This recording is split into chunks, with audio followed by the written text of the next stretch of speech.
Hello, hello. We are getting prepared to start the Family Choice Surrogacy series, Surrogacy Unwrapped.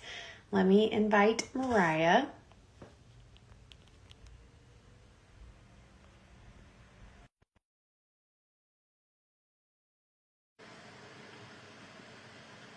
Give us a few minutes to get settled up and started here, please. Hello, hello. Hi. Oh, I'm muting notifications. Sorry. We'll Uh, everyone to give us a few minutes to get everything settled. Hi, Leah. I yes. see you are actually joined. I cannot believe Yay! it. It's not even 8 o'clock and she is on. Can't believe she's not blocked. I can't either. She said hello. Hello. Hi. Hello, hello. Oh, you're so crazy. Crazy. I'm pulling up my thing now. Where is it? There it is. How are you feeling, Christy? Doing okay. Good. Living life. Yes. How are you tonight? Oh, hanging in there. Very good. Felt like we kept saying it felt like a Monday today. It did. I was listening to I have Sirius XM and they were like, it's the Mondayest Tuesday ever. Yes, it sure was. Oh, someone from Argentina's here. Hello. Oh, I'm excited about today's topic. Obviously this is your bread and butter, bread and jam. I don't know, your thing that you like, but I also have a psych major and yeah, I enjoy discussing all of these things when it comes to mental health. And I think it will be very helpful for those who are already in the process and those who are considering it. yeah, absolutely. And I think it's something that a lot of people don't fully understand in Mhm. surrogacy and really get why it's so important or Yeah. what, because mental health already carries such a stigma. So, mental health and surrogacy, people are assuming it's stigma related, and really it's not. Hmm. Agreed. I can't right here. There we go. So, yeah, it's good. It'll be good. All right, it's 5 my time, 8 your time. Yes, let's do it. Let's kick it off. Awesome. Well, welcome to Surrogacy Unwrapped live with Christy and Mariah, your hosts. I am the case manager for Family Choice Surrogacy. And Christy, if you want to introduce yourself. Yep, I am the surrogate coordinator with Family Choice Surrogacy, and tonight we're going to talk about mental health and the various roles that it plays in the surrogate side of the journey, but also the intended parent side. And just, it's a lot. It's a lot to think about and to handle. And as we were just saying, not everybody fully understands the emotional roller coaster that one undergoes during this surrogacy process. And so we just kind of want to take a few minutes here to unpack it a little bit and talk about both perspectives. Yeah, absolutely. Okay, so Mariah, I would like to kind of start right from the beginning when it comes to our mental health screenings. Sure. I think maybe it's probably more well known that the surrogates undergo a mental health screening as part of their process prior to getting matched.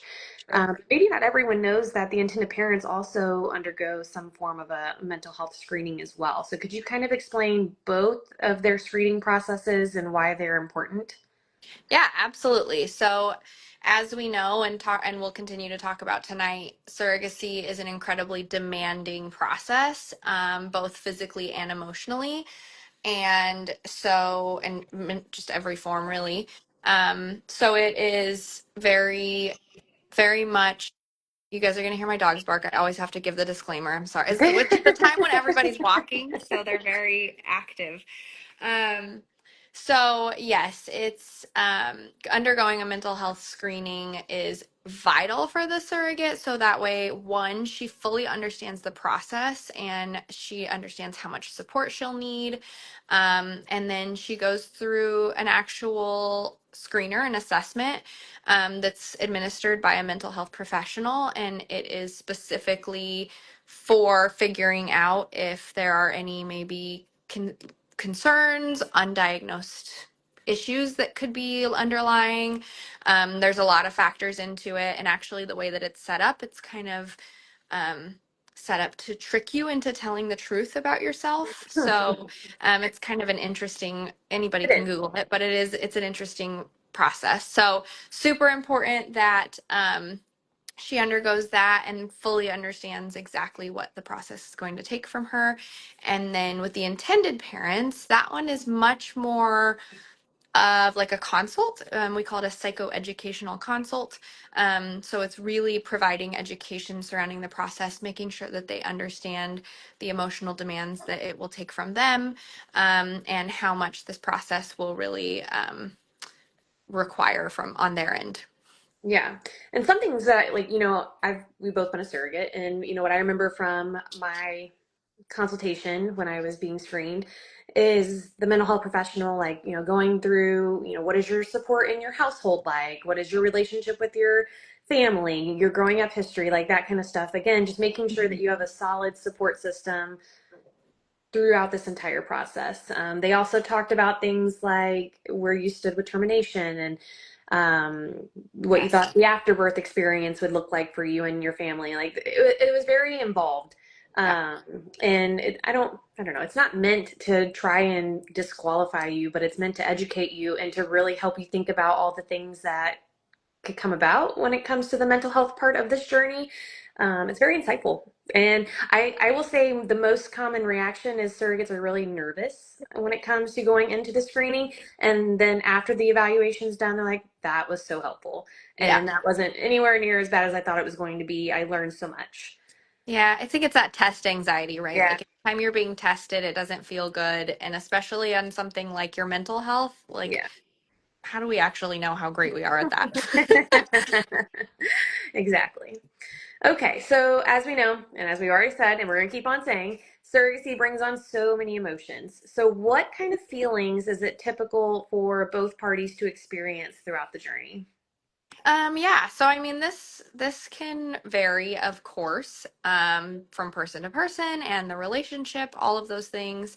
It also can depend on, your support system. So starting with surrogates, depending on if they have a partner, they will probably feel a lot of different things. Excitement, proud, really so much of waiting, so much waiting, and so much waiting. And sometimes that's actually very, very frustrating because there's not a lot to do. And you'll check in with your case manager, like, hey, I still haven't heard anything.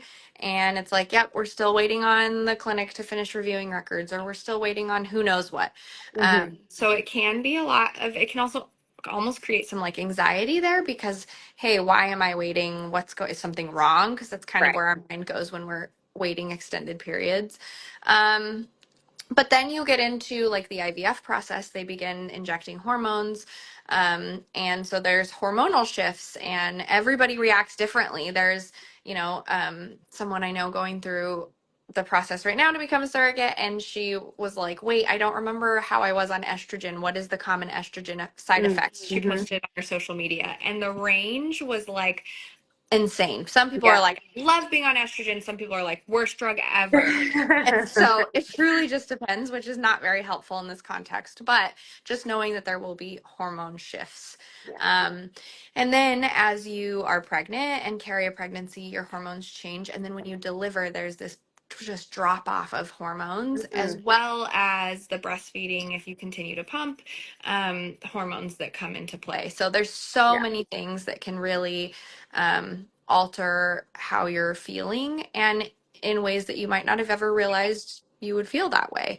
Hmm. Um, and including grief after birth, delivering a baby and feeling Not anything for the baby, usually. I don't think I've ever actually heard that one. It's more so the relationship with the intended parents and feeling that void because now they're parents and they're focused on their little bundle that you brought into the world.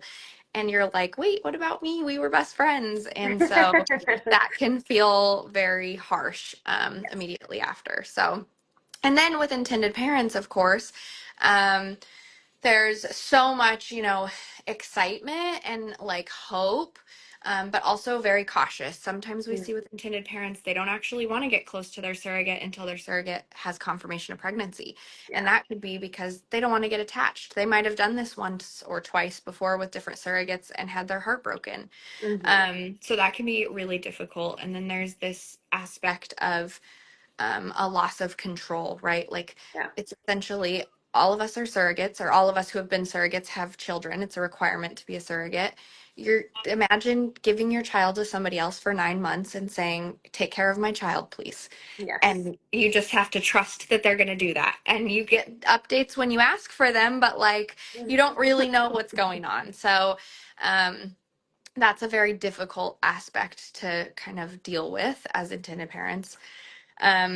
And then, really, something that I love to bring up with intended parents is that postpartum depression does not always have to happen to the birthing person.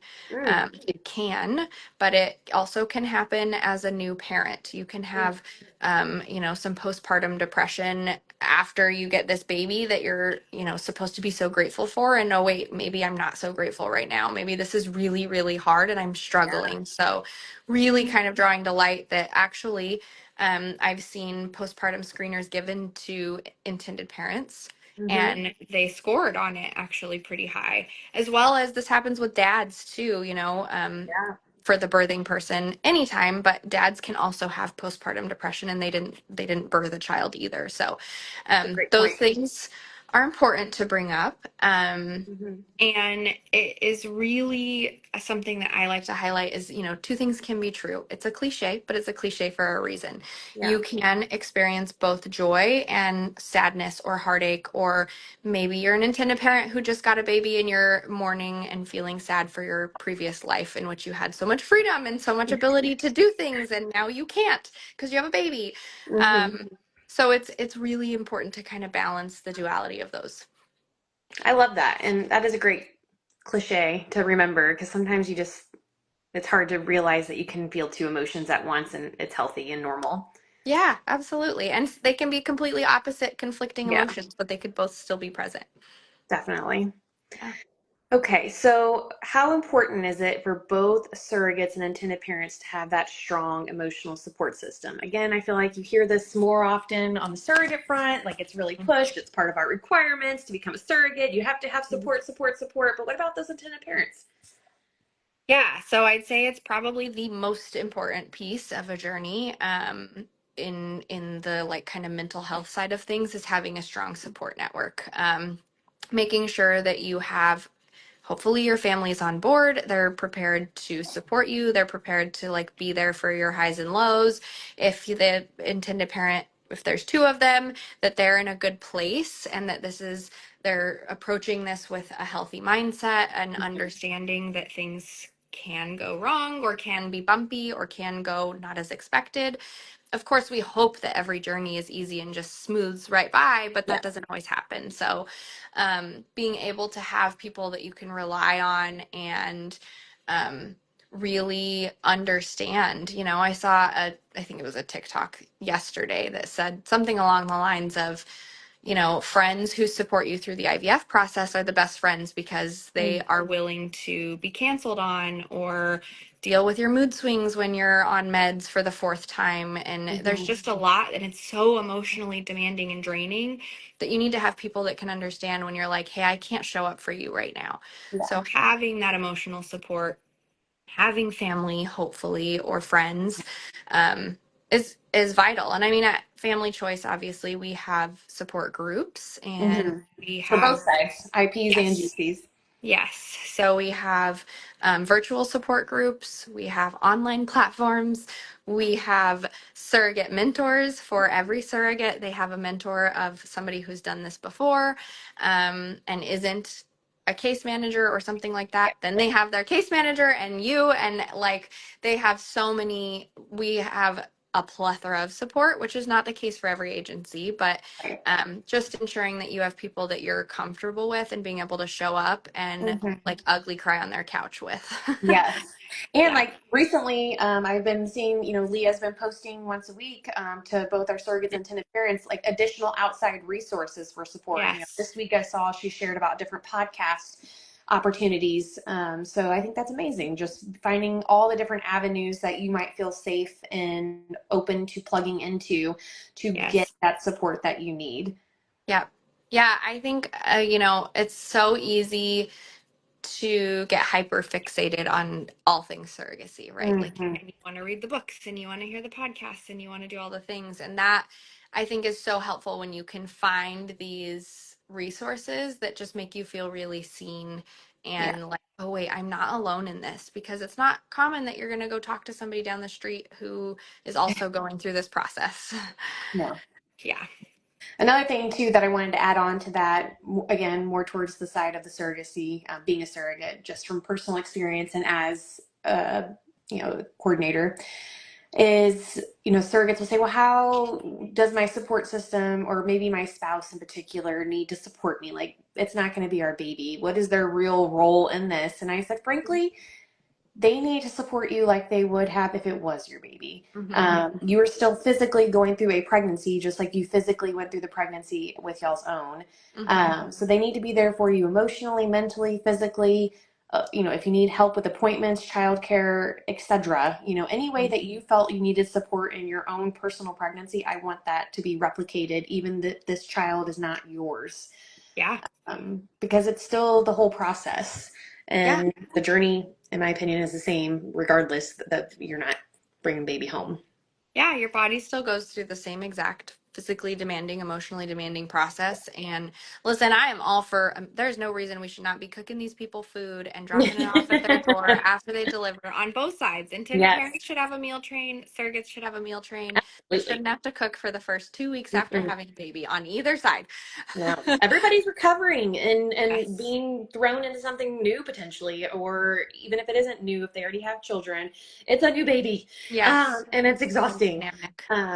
And so it's a big change across the board. And I Hmm. agree. Like, support those people in your life. Yeah, Take absolutely. 30 minutes to get them a meal. And if you are not cooked in, like, cooking is not your thing, get them a DoorDash. Yeah, It goes a long absolutely. way and it'll be greatly appreciated. Oh, absolutely. I think, yes, 100%. Food is my love language, so like not Same. biased, but yeah, Same. feed the parents, feed the Yes. surrogates. Yes. All right. So coming back around to our hormone discussion, Yeah. you mentioned earlier that that impacts mental health, your hormones, and the Hmm. changing of hormones throughout this entire process. So especially for surrogates, but also emotionally for the intended parents who are going through potentially their own hormonal roller Hmm. coasters, maybe in a different way. Can you kind of talk about, again, both sides, how those hormones are going to be playing a factor in this journey? Yeah, absolutely. So, like I think we probably ad nauseum at this point have talked about, surrogates are going to go through IVF, and every clinic has a different protocol. And also, every cycle has a different protocol, because sometimes they try a fully medicated cycle and it doesn't work. And then we go to a modified natural and it doesn't work. And then we go to a natural that's not really a natural and it does, so who knows? And it's probably the biggest bane of every surrogate's existence when the clinic puts them on birth control, because we all hate birth control. But you have to go on it because it helps control your cycle. But man, how many times have I heard birth control makes me crazy? Like it Hmm. just turns me into a different person. And so it's very difficult to be given these medications that change who you are, and you don't have any control over that. And then you feel crazy because you're like, why is this happening to me? Why am Hmm. I, whatever is happening? Um, and so those shifts can be really hard. Um, Allie, sorry. It's really okay. Those shifts can be really difficult, and they can be a hard transition into them and out of them. And so, again, just making sure that you have people to talk to if you are really struggling, that you have in your contract a mental health stipend. Hey, we need to make sure that you have access to a professional if it gets to the point that you need one, because guess what? Everybody at one point in their life needs a professional to help them understand Hmm. things, especially if mental health has not been something that was talked about in your family, or that you don't have. It's something you have to learn how to do Oh. and take care of. Hmm. Yeah, exactly. So if you've never been taught strategies of how to kind of work through these things, then it's like it's expecting a baby to know how to walk when they've never even crawled. You Hmm. can't do it. Um, so sometimes you just need even a session or two. It doesn't mean you're going to be in therapy for the rest of your life now. Maybe you Yeah. just need a few sessions to get some tools in your toolbox. Love that. And same with intended parents, right? Like, who knows? They could be going through their own set of things. Intended moms could be doing multiple egg retrievals. Mm. She could be going through another IVF cycle herself, and then she could be struggling with the fact that she really wanted to carry the pregnancy and couldn't, and that's really a difficult thing. And then it's hard because it's this balance of like, I want to show gratitude to my surrogate, but at the same time, it's breaking my heart that I Yeah. couldn't do this. And so that can be hard for Hmm. parents to really navigate. So maybe they need some help. Maybe it's harder than they thought. I've had up recently in which, an intended mom was just really didn't expect it to be so much harder than she thought it was going to be. She really thought she was going to be fine. She was like, it's okay. This is just our route. And then once her surrogate got pregnant, it was like, oh, I was not expecting this. Yeah.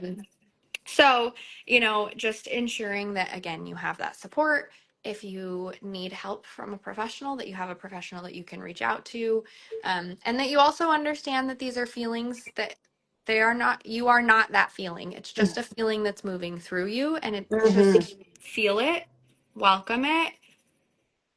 Maybe it needs to be felt for a moment and then let it pass. You don't have to become Hmm. that feeling. I like that. I like that a lot, and a great visualization Yeah. of just that was great.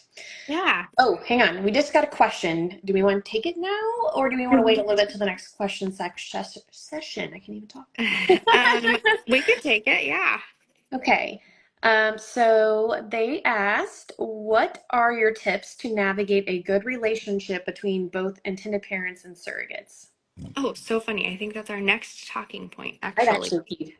It is. It is communication and boundaries. How Okay, did I it think this will know? answer your question. So I was going to ask Mariah to kind of explain healthy communication between surrogates and intended parents and how setting up healthy communication can help support that mental wellness. So Mariah, I think this really is what they needed to know. Yeah, absolutely. So, you know, I think that it's one of these things we say all the time, is communication is just key. Making sure that one, expectations are set from the beginning. If I could tell you the amount of times I talk to surrogates, I talk to intended parents, I ask them their match preferences, and they're just so excited to match that they say, "We're open for whatever. I'm open for anything they Whatever want. they want. Anything they want. I'm fine with that. If they don't want to have a relationship afterwards, I'm Fine. totally fine with that." And then it gets halfway through a pregnancy in which they maybe had a longer journey to get there, and then the relationship isn't as great as they thought, and they're like, well, I really thought we'd be closer. And it's like, girl, you told me you didn't care. So Hmm. I really wish that I could stress to surrogates and intended parents, you have got to tell us what you would like. I understand that it may not happen that way. We can't control that, but you But in have your got to deepest of tell us. souls, what do you Yes. think you want? If it Yes. was dream world scenario, not what they want, what do Yes. you want? So then we can make Yes. sure we're aligning this. Yeah, because otherwise then we're, really stuck because we match you with, and if you have open matching preferences, then cool. We've got a wait list that'll forever be growing because there's always going to be more intended parents than there are surrogates. So, Yeah. I wish that people would come forward with their expectations at the beginning of the journey. Hey, in the ideal journey, this is what I would like. I would like to be best friends with my surrogate. Or I really don't want to be best friends with my surrogate. That's totally okay too, because there is a match for that. Sure. So I believe there's a clearly, match for everyone. It's yes, just a matter of finding it. But I agree. yes, And the more honest you are with yourself, and then the more honest you are with us, it just goes a long Better way. chance for success. Yes. Absolutely. So, you know, talking about things like how often you guys are going to be checking in during the journey, what kind of updates feel comfortable, and then talking about how are you going to handle sensitive topics.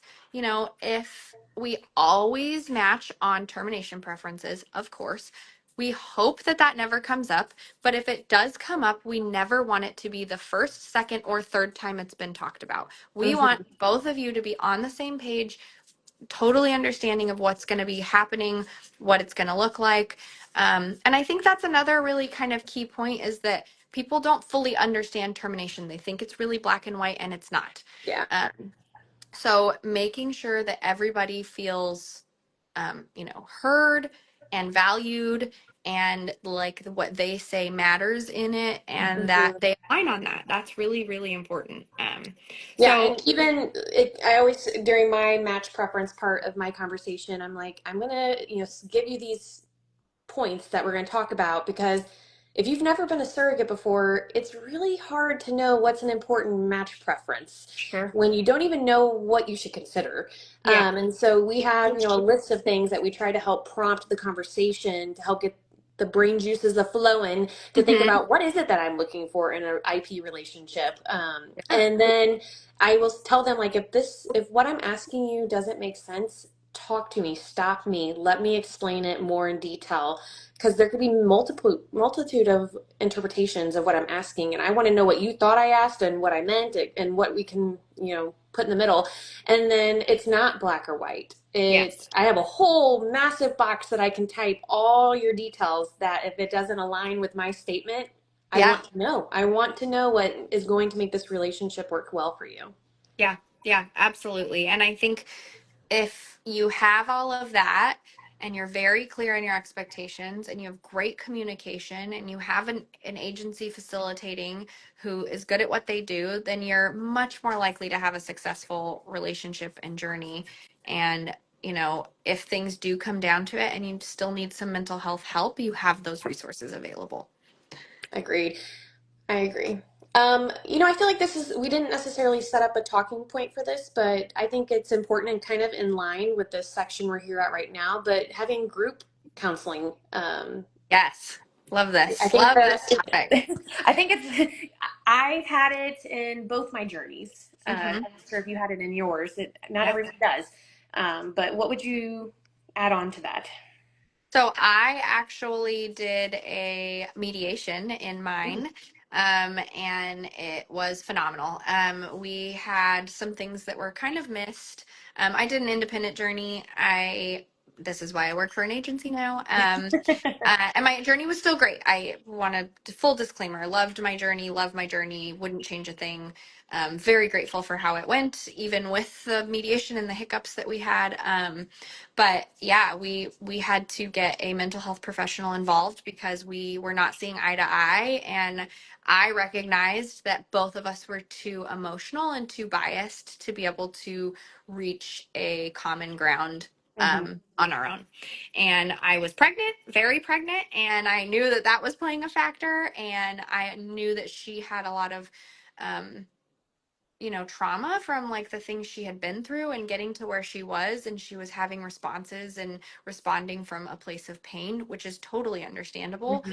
And I knew that we could not get where we needed to on our own. So, yeah, we had a mediation and then we went back again afterwards and just had like continued mediation. It was like group counseling.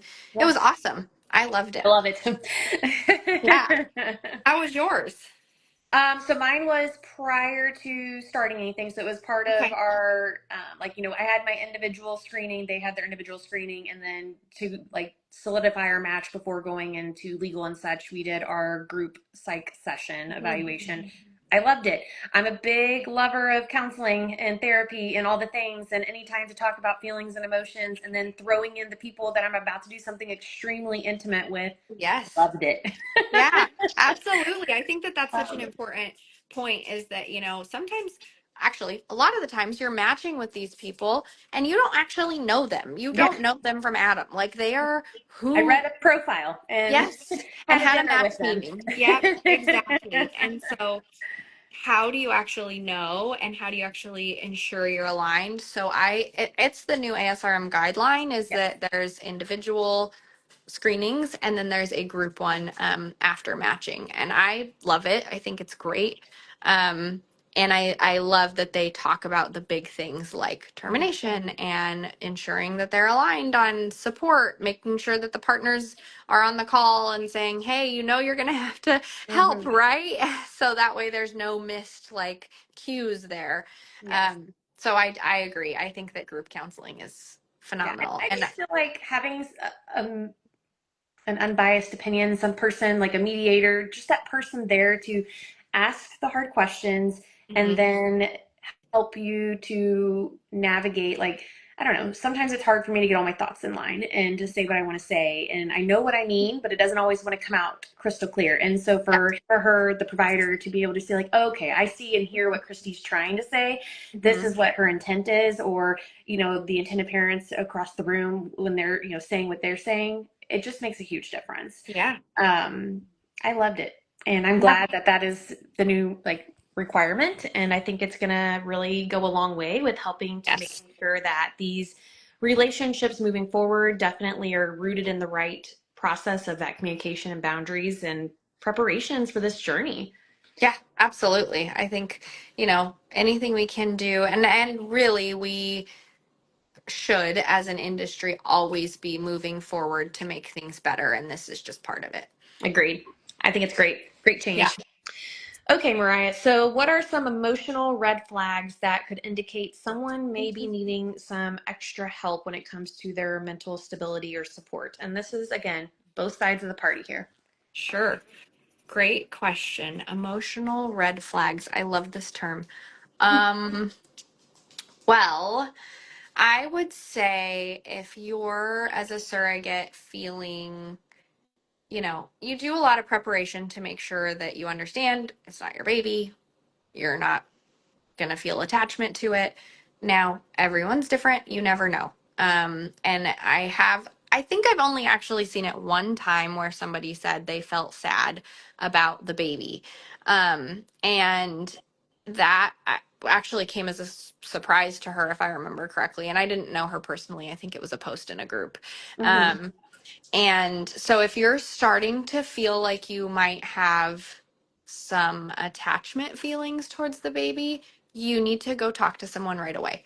That needs to be addressed before you get farther into the pregnancy because it's not going to get better and it needs to be talked to with a professional to help you kind of navigate that because it may be coming from a place that you don't understand. And once you kind of work through that, it could likely resolve.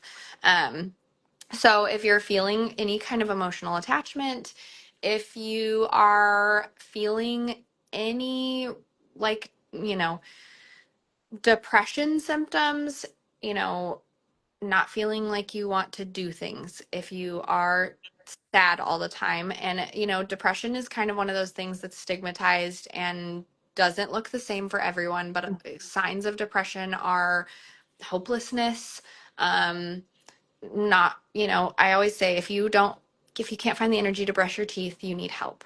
Mm-hmm. And that's where I see a lot of people is like, I don't even want to brush my teeth. I don't care. Mm-hmm. Um, so if you're there and you're in that place, you're in the trenches, that's okay. It's not forever. It's not Yeah. permanent. And there is help that can be had. So if you're feeling, super sad, if you're feeling really hopeless, if you're feeling no emotions, that's a big one as Yeah. well. Detachment. Detached, yes, absolutely. So if you're feeling, if you're not feeling, then yes, you need to go talk to someone. Yeah. Or if you're postpartum and you're having a really hard time. Um, Allie, the dog at the window. And Um, maybe you can't even vocalize what emotion you're truly feeling. You just know this doesn't feel like me. And you don't know what that is or why you feel different. Again, we just talked about a whole slew of reasons that you could be feeling different than your normal self.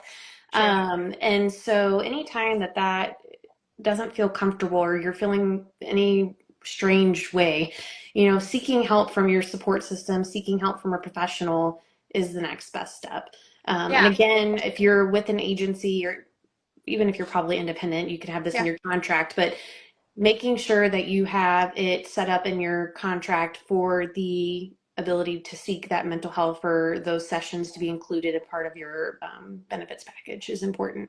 Yeah, absolutely. And, something that I like to point out for anybody who's delivered, this is my doula speaking, is that, if you have just delivered the first couple weeks, sadness, weepiness, that's totally normal. That's called baby blues, and Yeah. it's to be expected. If you start crying for no reason, yep, that's baby blues. We Hmm. totally expect that with such a dramatic hormone shift after delivery. Hmm. So there are baby blues and there is postpartum depression. They're very different. So if you're in that first couple of weeks and you're like, I just can't stop crying, it's normal. Give Yeah. yourself some grace and, take it day by day. And if you can't take it day by day, take it moment by moment. Yeah. This is a strange fact, but you just made me think about it. I've had a lot of different babies. I've had two surrogacy journeys and I have four boys of my own. But every single time I've had a baby, whether it's mine or surrogacy, the second we would pull in from the first drive home from the hospital into the garage, I would cry. The second we hit the garage, and I don't know why. Oh, It was just like a weird, I don't know. I don't know why the garage was triggering, but yeah. every time it was. And then also, I had a lot, maybe more, I think, baby blue tears Hmm. with my first surrogacy journey. She was born a few weeks earlier, whereas my firstborn was born almost he was 41 weeks and a day or two. Oh And gosh. so my brain said, well, I have a late baby. This baby's going to be late. And so I envisioned a full 40 weeks plus with this girl. Oh. And she came, I don't know what it was, 37, 38 weeks. And I was shocked. Mhm. And so my brain felt like I was robbed of our little journey together, even though she was perfectly fine and healthy. But it was a weird little patch of kind of like sadness that I had Mhm. um, dealing with that. It was interesting.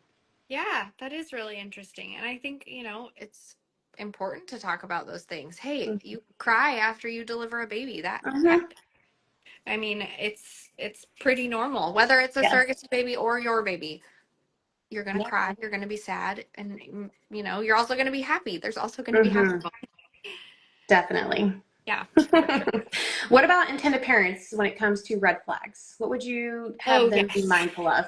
Um, I think if you're an intended parent and you're finding that you have unrelentless anxiety about what is my surrogate doing? Is she actually eating what she's supposed to be eating?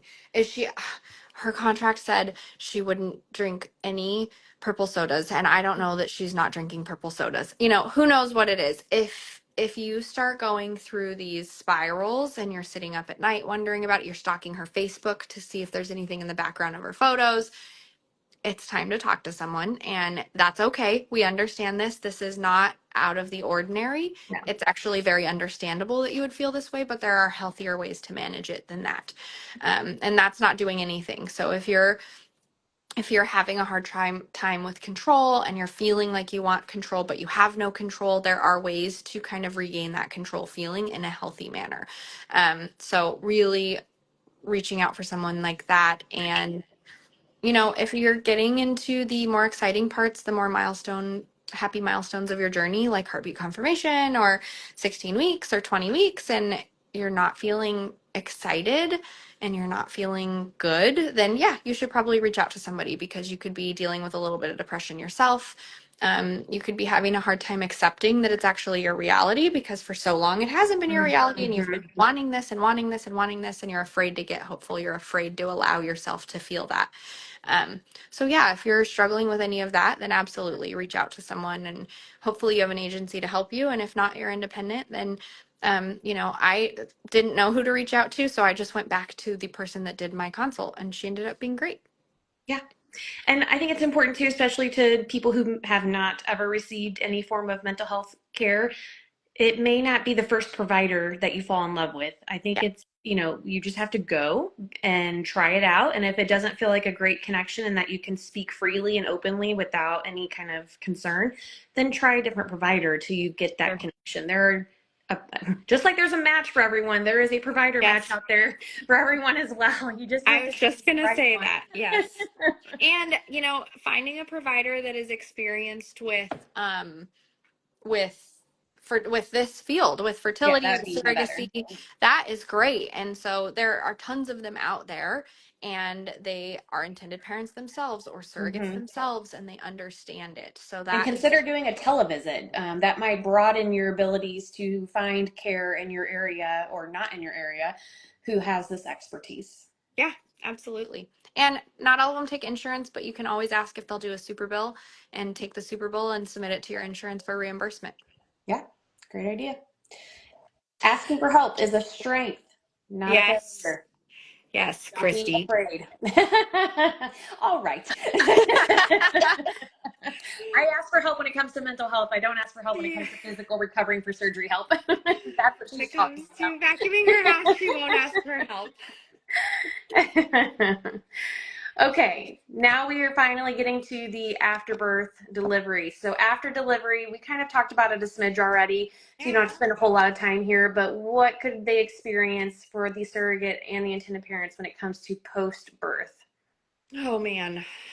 I think overwhelming is just a great word for all parties to be Yeah. expected. I think it is overwhelming when you all of a sudden have a new baby, regardless of how prepared you are, regardless of how much you wanted it.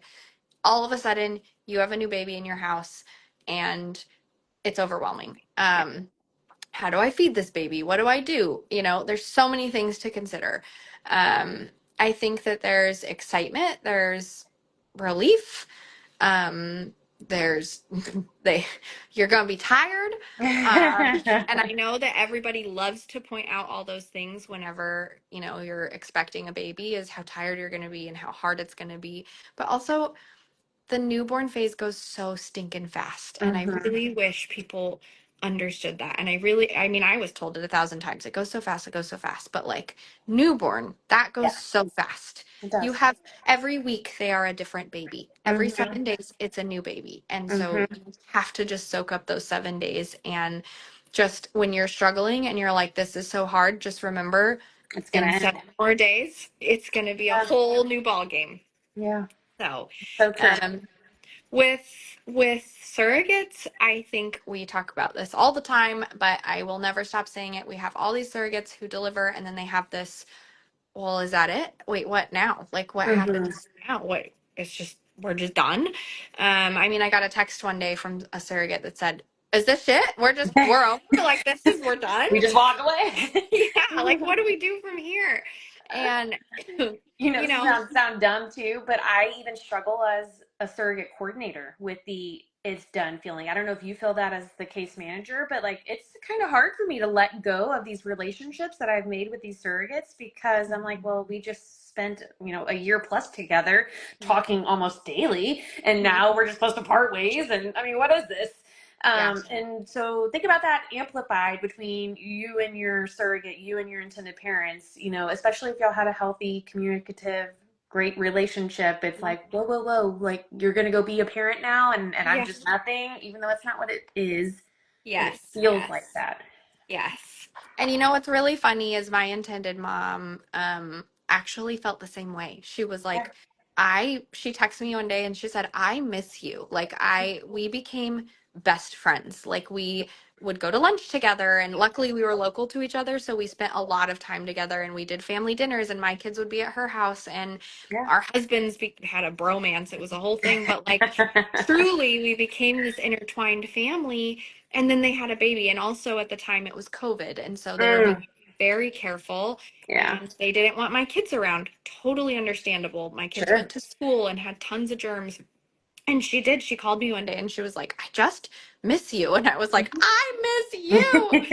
So, it can be really difficult because it's like this person that you grew to trust very quickly and became close with and talked to all the time. And then they just kind of dropped off. And same with your agency. Yeah, you don't really need anything after, all of the semantics have been done, the logistics of everything.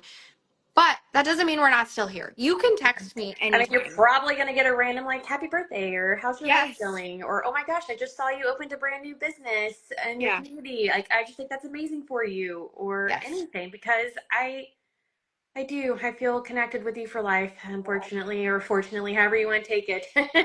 Yep.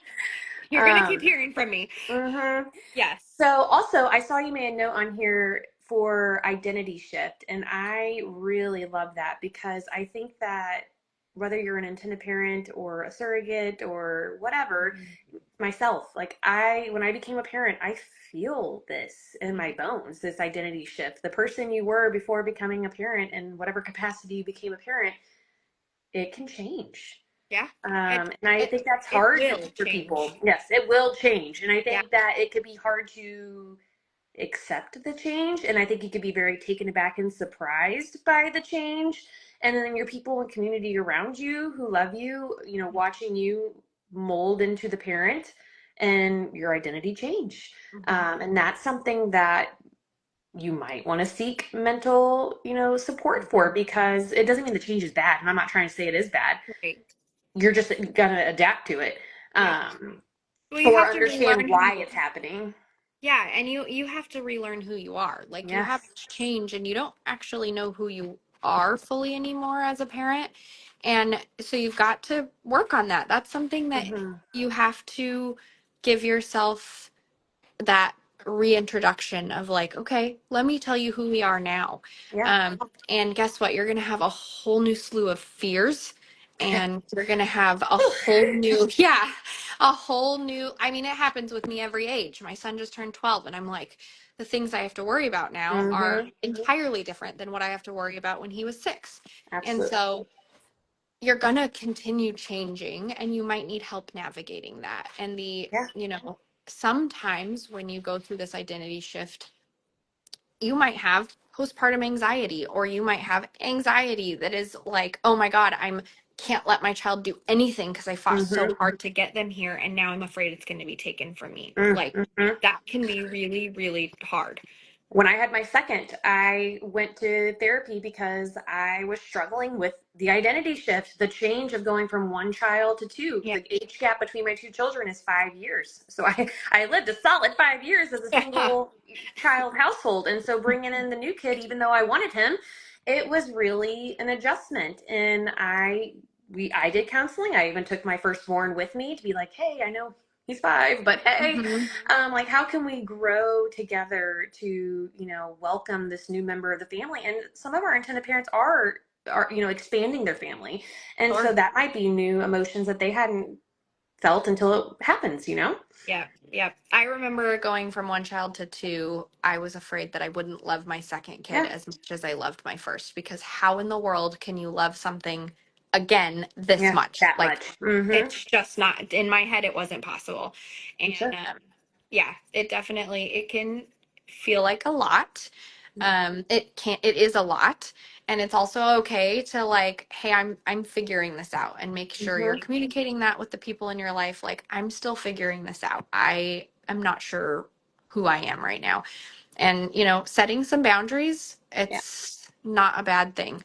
Remember that a boundary is only for you, it's not for other people. You can't tell other people, hey, you can't do this to me. That's my boundary. No, a boundary is for you. Yes. Hey, if you continue doing this, I'm no longer going to come over. That's a Mm-hmm. boundary because Hmm. you are the one in control and you're removing yourself from that situation. So, um, Yeah. setting boundaries for yourself that keep you healthy and protect your space and protect your capacity is very, very important.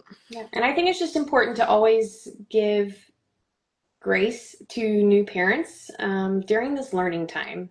When they're welcoming a new member into the family, everything just changes. Whether you've been in this position or not, just trying to extend grace can go a really long way while these individuals are figuring out what this new person, this new thing that they're having to care for Mm-hmm. 24/7 is doing and impacting in their life. And so even if they're changing or they're not responding to you quickly, give them grace. Yeah, yeah, absolutely. I think um, that's a great tidbit to take for yourself too. Give Mhm. yourself grace. I think Yeah. sometimes we need to remember that, hey, this might be your first time, this might be your fifth time.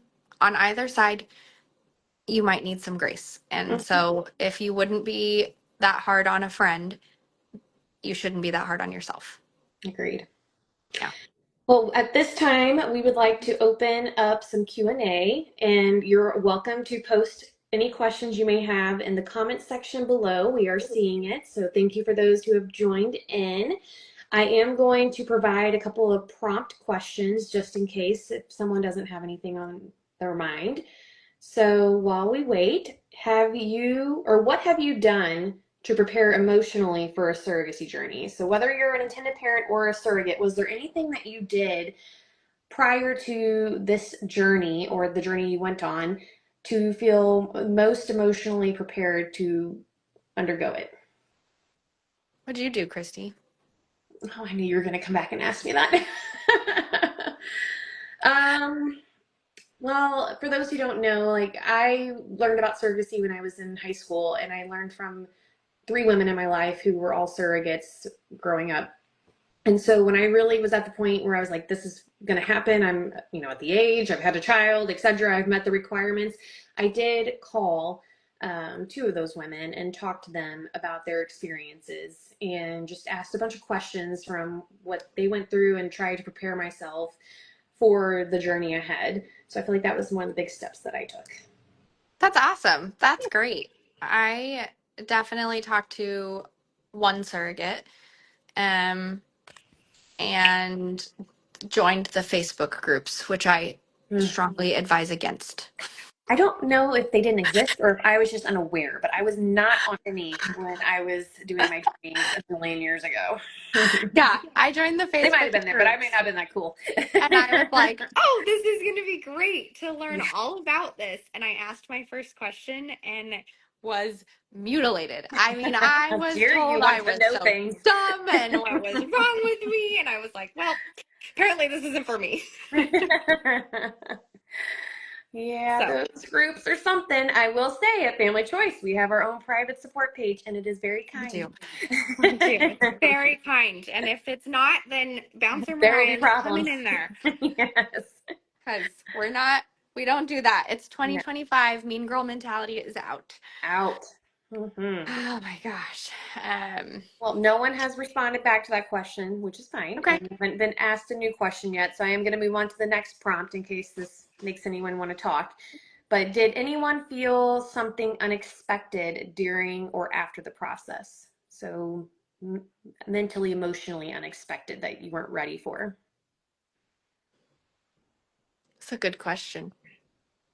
I mean, I guess kind of back to my story earlier, I wasn't prepared to have felt like the journey had ended sooner, Hmm. feeling my next journey, I carried twins and we had a scheduled C-section. So for the Hmm. longest time, I had come to grips with that timeline of that journey.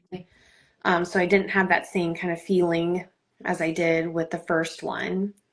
Um, but both, when the journeys were done, like you talked about, what's now, what's next, what am I doing? That feelings for sure arose.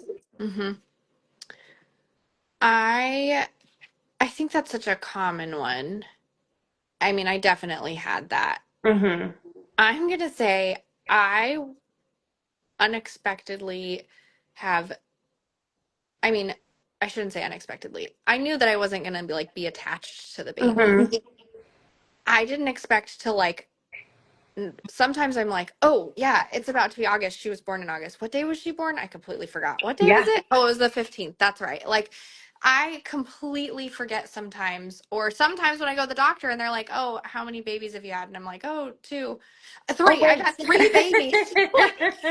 And I think sometimes it's just, I didn't expect to not feel so like when I see her, I care about her, of course, and like 100%. she's adorable. Yes. And I love that family like, an extension of my family, but Hmm. I just genuinely don't feel any sort of It's strong different. feelings. Yeah, it is just different. And Yeah. I truly have always categorized it as I care for the three children that I've brought in the world via surrogacy, like I would my nieces, nephews, best friends, babies. Mhm. Yeah, Like I exactly. love them. I know a lot of facts about them. May not know all the little details and nuances that Yes. I know about my four boys, but Yes. strong love, but in a completely different way. Yeah, yeah, absolutely. It's just different. So I think I knew I wasn't going to be attached. I just didn't expect it to be so different. unattached. Yeah, Sure. different. And I wouldn't even say it's unattached. I don't know. I don't like that Yeah. word. And then, Yeah, but that's yeah. true. That's true. Because I It's just mean, a different attachment. yeah. You know what gets me really emotional is when I see my kids with her. Mm, And they like love each other. It's so sure. cute. And she is obsessed with my oldest, Mm. who's a boy and like 11 years older than her, or 10 years That's older so than her, sweet. sorry. And it's so funny because she just thinks he's the coolest thing in the world. And I'm like, it's so cute. Yeah. I love that. We did get some comments from Katie. Hello, Katie. So she said, I have to run, but I'd love to hear how you felt differently or the same going into your second versus first journey. I am starting my second journey and I am surprised that I know so much, but that it might actually make me worry a little bit more. I know there were so many more variables now, and I feel emotionally ready but less connected, if that makes sense. And I'm wondering if others felt the same. Great perspective. Yeah. Um, so yes, I've done two journeys and definitely can relate to what she's saying. Like I felt way more educated, way more prepared. Like, Mhm. okay, I have a bearing of what I'm doing in this situation. But then on the flip side of the coin, I was like, I was not doing a sibling journey, and I think that's important to state. I was doing two different intended parent sets here. Mhm. I was worried I was going to do comparison of my first journey and always relate things in my new journey to my last journey. And I didn't want that. I was desperate to not allow myself to do that. I wanted it to be its own thing, and allow these people to create a relationship in my life in their own way, not always thinking, well, so and so was like this, or our experience was like that. And if it wasn't, it was wrong. And I didn't Right. want that. So I was very mindful about not allowing those thoughts to creep in.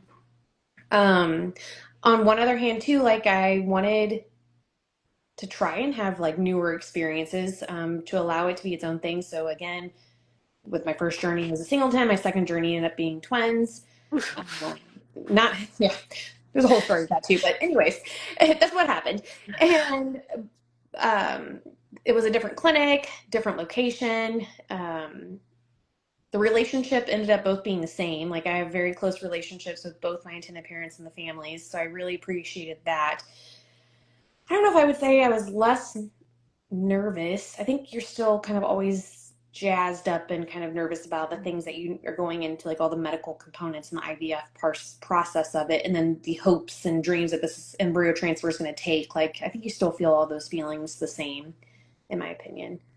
Yeah. Um, I mean, definitely feel like, I want to do a second journey. Leah's going to roll her eyes because the amount of times, every time we get an intended parent app, I'm like, I'm going to carry for them. I love them. It's just, we have the best intended parents ever. But mhm, I really want to do a second journey. But I am like, especially being a case manager, I see all of the things. I see the full mhm. spectrum. I see all of the great things. And I also have new fears unlocked that I never would have known of before being a case Yeah, manager. now I can relate to that too. Like I haven't been a surrogate while working at an agency, and now being with an agency since 2018, like as an employee. Mm-hmm. Yeah, you do see all kinds of things. Yeah. And I'm way more educated, and there are certainly things I would not have done in, for sure, my first journey, had I had known what I know now as an Mhm. employee, and just seeing so many different examples play out. Yeah. But But yeah, also at the same time, I've seen some really great things and I'm amazing. constantly taking notes. I'm like, ooh, in my Yes. next contract, I'm adding this. Oh, yeah, I'm going to add this. Yes. And so it's great. It's just, I think when you have that kind of perspective, it can create new fears. hmm Recently, I had a surrogate who her journey, the contract was ended, and they didn't have a successful like pregnancy and all Mhm. of that. But she was considering whether or not she wanted to try again and be matched. She loved her intended parents that she was originally matched with, and for other circumstances, it didn't work out. And so she was really scared about, can I do this again? And what if I don't find that same connection? And Mm, I just kind of told her, like, honestly, in my opinion, this kind of relates to when you're going from one child to two children. Again, you don't know if your heart can make room, and it can. yeah. And that's how I felt with my first journey. Like my heart made room for my first intended parents, I was nervous about getting the second Mhm. set of intended parents, and could my heart make room for them and their family and their family? Like, Yes. my journeys go deep. I get to know Yes. all the people.